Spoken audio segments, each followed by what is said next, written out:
Welcome to the cleaning optimization portion of the Prairie Land Virtual Combine Clinic.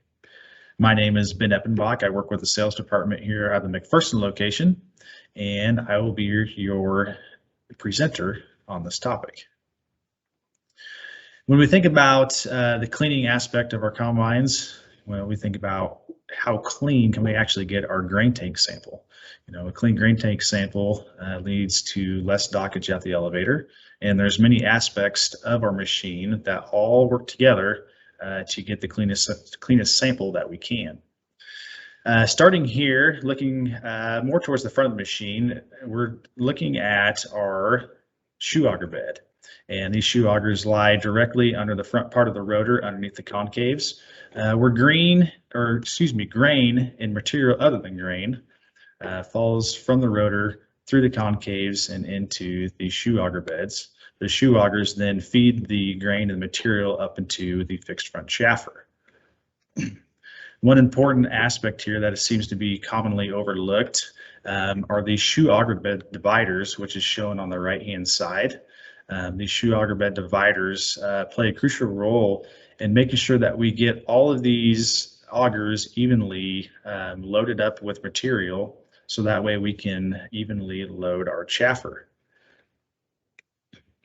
We recommend in kind of our higher rotor speed applications when we're cutting wheat, milo, soybeans, that we actually raise these shoe auger bed dividers up and kind of help stop that material and get it evenly across, so that way it doesn't build up on the sides. And then our lower rotor speeds, we actually recommend that we put these shoe auger bed dividers down and allow that material to be thrown across the augers and get evenly distributed between them. That way we can load our chaffer evenly as all the material enters into the fixed front chaffer here. As you see in the middle, this is on the yellow is a fixed front chaffer. This is fixed into the middle of the machine, and this is pretty much where all the cleaning and separation begins. And so here on the left, you can see our shoe auger bed that we were talking about, all of our grain and our material other than grain that came from the concaves or the front part of the rotor is now all coming up onto the fixed front chaffer. However, this fixed front chaffer is catching material from the return grain pan as well, which is on the upper right, and it is getting other grain and material falling from other parts of the rotor.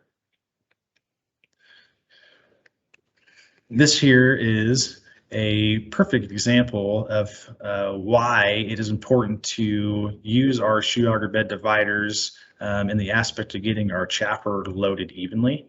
As you can see here on the left-hand side and on the right-hand side, there's material, excess material built up on the ends. And what we see happening is that air takes the path of least resistance. You get these piles like this in certain places of the chaffer. The air is not able to push through there, and so then it's pushing all the air towards the middle of the chaffer, leaving everything on the ends where it's built up here. It's going to pretty much make it uncleanable to a point, and so this leads to shoe losses and also a dirty tank sample because the air is not able to go through these piles, it's not able to lift that material up off the chaffer and separate it from the grain. Here we're looking at our separator grates that are on the back half of the rotor, and just about everybody has got a pile of these separator grate covers laying around somewhere that came on a machine at some point in time. We recommend that we start without using any of these, and we only use these on a as-needed basis. And we can put them in different patterns in there to kind of increase our separation at the rear of the rotor. We talk about chaffers. With two main chaffers that we look at. The most commonly seen in our area is the general purpose chaffer, which is most commonly used for small grains and coarse grains, but we also do see a handful of D2 chaffers as well. Here on the left, you can kind of see see the length of the teeth on those louvers as compared to on the right, the general purpose chaffer. Those deep tooth chaffers do have a longer louver on them. And in small grains, even on this deep tooth chaffer with small grains, when that chaffer is closed, it actually still has a gap in there, making it not quite optimum for the small grains aspect. Now on the general purpose chaffer, you can close this all the way down, but this can still be used for picking corn as well. One important thing to keep in mind when we think about the chaffer, our main purpose of the chaffer is to keep the grain in the combine. One alternative, other than the deep tooth chaffer and our general purpose chaffer, is this high performance element. This is something that we can be seen being used in small grains that are heavily bearded, canola up north, heavy bearded wheat, things which can be a little tougher cleaning. This kind of works in a little bit like our louver closure kit that we'll talk here in just a moment. Here we're looking at this is our louver closure kit that we highly recommend in many applications. And on the left-hand side here, where this back part of the chaffer is highlighted yellow, what we see is that we end up removing the last 13 rows of the louver fingers in the chaffer and replace them with more of a closed style louver. And what this does is it allows us to close down this back part of the chaffer as far as airflow goes. And so as you fill in the gaps between those general louvers, it forces more air to go up towards the front of the chaffer where most of our cleaning is happening. Here's a great illustration. Here we're looking at a chaffer from the rear of the machine looking forward with one of those louver closure kits installed. As you can see here in the red, you can see how these louvers that we've installed, they pretty much don't have any fingers on them, and they're able to close down that back portion of the chaffer. And so you can get a little bit of understanding in how when this air hits this, it restricts the flow coming through and actually forces that air back more towards up the front of the chaffer. We highly recommend installing these on our regular tooth chaffers, the general purpose and small grains, and just leaving those in throughout the year. This here is a great illustration to kind of get a pretty good understanding of how the chaffer and sieve and the whole cleaning shoe of a combine all work together to get our clean grain sample. Here on the very left, it's not labeled, but you can see this is our fixed front chaffer where all of our material entered, into the cleaning shoe. And so we see grain coming from the return grain pan up above, and then there's grain and material falling from the rotor, and then there's grain and material coming off the fixed front chaffer and evenly getting onto our main chaffer. The material enters the chaffer, it works its way backwards. As it begins to be threshed, we see grain and some other material fall down through the chaffer into the sieve. Then the sieve actually does the cleaning of the grain, and so then the clean grain falls through the sieve down onto a pan here into the lower clean grain auger, which is then carried over to the clean grain elevator and up into our grain tank.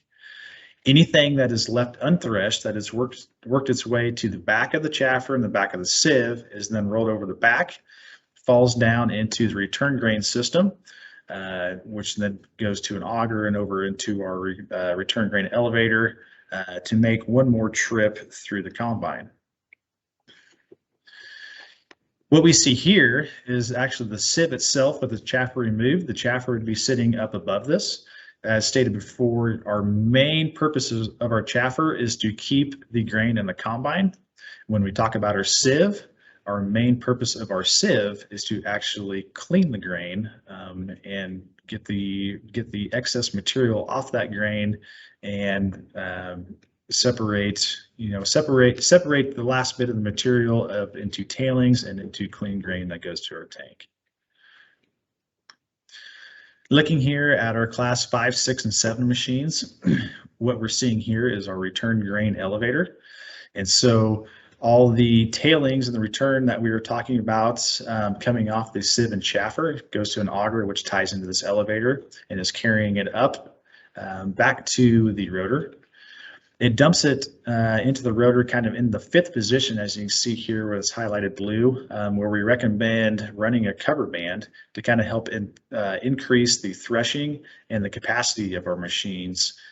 Just kind of where that material dumps back in, you add on top of what's already coming through the machine, and so that cover band kind of helps hold that there and get a little extra thresh on all the return that's making a second trip through. This here is an illustration looking at our bigger class 8 and 9 machines with active tailings. And so instead of feeding the return grain back up into the rotor, we actually see a elevator that runs straight up and down the machine and goes up into its own separate rethresher, as shown here at the top.